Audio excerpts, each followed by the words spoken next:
আপনারা দেখতে পাচ্ছেন যে অনেক কিন্তু যাত্রী তারা কিন্তু ভোগান্তি হচ্ছে এবং দ্রুত এটাকে সঠিক পর্যায়ে কিন্তু নির্মূল করে দ্রুত সেরে কিন্তু অনেক যাত্রী এখানে ভোগান্তি দেখতে পাচ্ছেন আপনারা অবশ্য।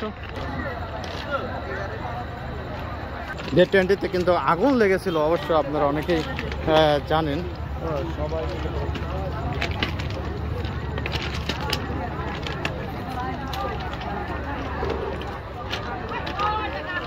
আচ্ছা, কি হয়েছে যদি একটু বিষয়টা বলতেন। কোথা থেকে আসছেন আপনারা? ফরিদপুর থেকে। এই বিষয়টা কি, ট্রেনের বিষয়টা কি বলেন তো? ধোঁয়া দেখা ছিল কেন? ধোঁয়া দেখে সবাই আসছে। তারপরে কি হলো পরে? আগুন নিয়ন্ত্রণ হলো কতক্ষণ পরে? না, আগুন আমরা দেখিনি। ধোঁয়া দেখেছেন কতক্ষণ পরে নিয়ন্ত্রণ হলো? 5 মিনিটের মধ্যে। অটোমেটিকলি ধোঁয়ার কারণেই কিন্তু ট্রেনটি কিন্তু এখানে থেমে গিয়েছিলেন এবং অনেক কিন্তু অসুবিধা হয়েছিল। দেখতে পাচ্ছেন যে এখনো পর্যন্ত কিন্তু যে ধোঁয়াটা উঠতেছে, অবশ্যই দেখতে পাচ্ছেন।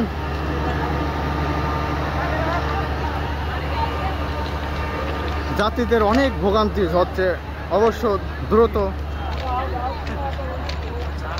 ভোগান্তি হচ্ছে।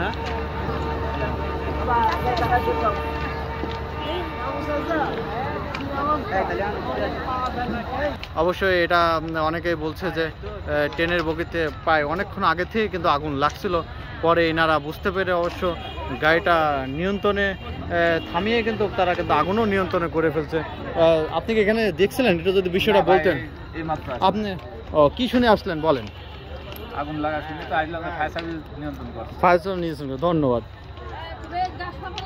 যদি বলতেন কিংবা আগুন যেটুকু জানেন সেটুকু বলেন, যেহেতু যাত্রী আপনি। আমরা রানিং যাচ্ছিলাম, অটোমেটিক মানে ওই সাইড থেকে ধোঁয়া বেরোতেছিল, বুঝছেন? আচ্ছা আচ্ছা। প্রথম বগি একদম অন্ধকার হয়ে গেছিল, পরে ইঞ্জিন